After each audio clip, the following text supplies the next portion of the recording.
Ali ibn Abi Talib radiyallahu ta'ala anhu anasema al-ilmu khairu min al-mal, al-ilmu khairu min al-mal, elimu ni bora kuliko mali.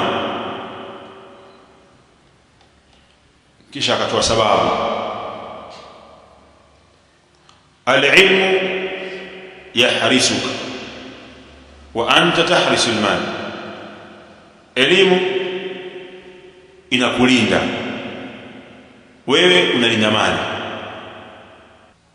Al-ilmu yazku ala al-infaq, elimu inaongezeka kwa kutolewa.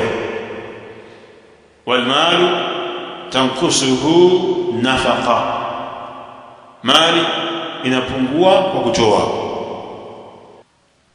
Wa manfaatu al-mal tazulu bizawalihi, na manufaa ya mali yanaondoka kwa mali kuondoka. Manufaa ya mali yanaondoka kwa mali kuondoka.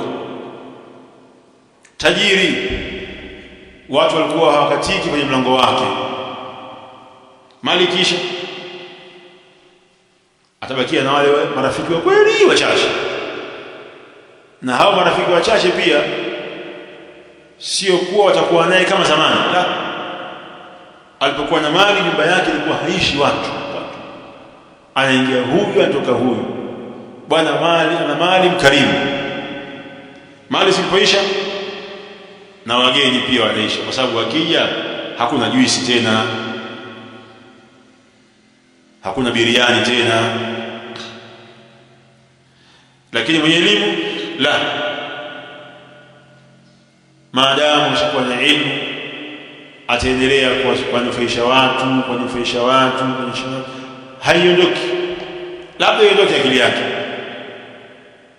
Wal-iyadhu billah, Allah awahifadhi waliochukua amana na dhamana ya elimu, ahifadhi akili zao.